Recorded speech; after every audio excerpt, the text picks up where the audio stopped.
the White House has acknowledged the need for additional constraints on U.S. intelligence gathering, amid reports the nation spied on its allies. Spokesman Jay Carney said an ongoing White House intelligence policy review would account for privacy concerns. His remarks come amid reports the U.S. eavesdropped on political leaders and collected data on phone calls in Germany, France, Spain and Brazil. An EU delegate in Washington described the row as a breakdown of trust. On Monday, Mr. Carney, U.S. President Barack Obama's spokesman, told reporters the administration recognizes there needs to be additional constraints on how we gather and use intelligence. He said the U.S. did not use its intelligence gathering capabilities for the purpose of promoting its economic interests, and said Mr. Obama was committed to ensuring that we are collecting information not just because we can, but because we should, because we need it for our security. We also need to ensure that our intelligence resources are most effectively supporting our foreign policy and national security objectives,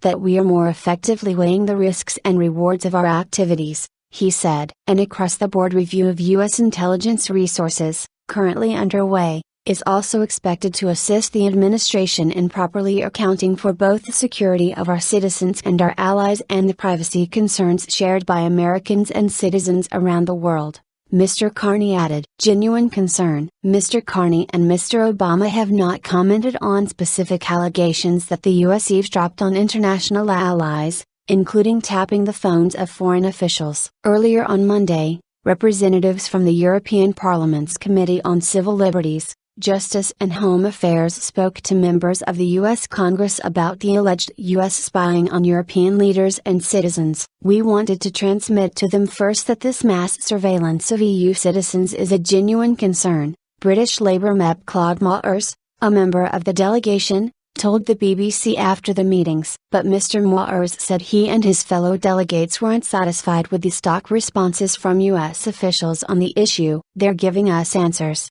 but not the answers we want, he said. We're getting a bit tired of this. Well, spying has always existed. Spain has also urged the U.S. to give details of any eavesdropping, amid reports the U.S. National Security Agency, NSA, monitored 60 million Spanish telephone calls in a month. The latest allegation, published by Spain's El Mundo newspaper, is that the NSA tracked tens of millions of phone calls, texts and emails of Spanish citizens, in December 2012 and January 2013. The monitoring allegedly peaked on 11 December. Minister for European Affairs of Spain Inigo Mendez de Vigo called the allegations, if true, inappropriate and unacceptable. The allegations of U.S. surveillance on international allies stemmed from documents leaked by fugitive ex-U.S. intelligence contractor Edward Snowden, now living in Russia. Disturbing. It is not clear how the alleged surveillance in Spain was carried out,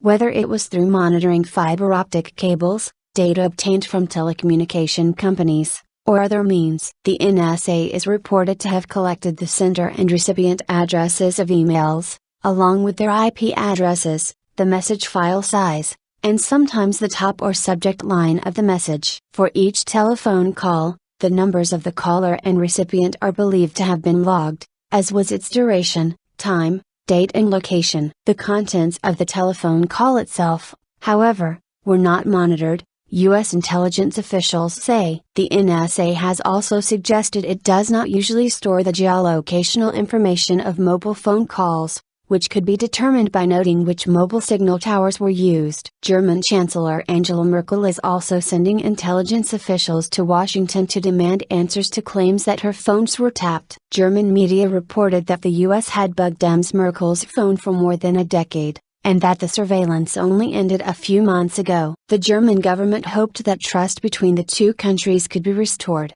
a spokesman told a news conference in Berlin. It would be disturbing if these suspicions turned out to be true. But Germany and the United States can solve this problem together, Stefan Seibert said. We will vigorously push ahead with the clarification of this case, especially because we have a great interest in a good German-American relationships. Meanwhile, a Japanese news agency reported the NSA asked the Japanese government in 2011 to help it monitor fiber optic cables carrying personal data through Japan, to the Asia-Pacific region. The reports, carried by Kyodo, say that this was intended to allow the U.S. to spy on China, but that Japanese officials refused, citing legal restrictions and a shortage of personnel.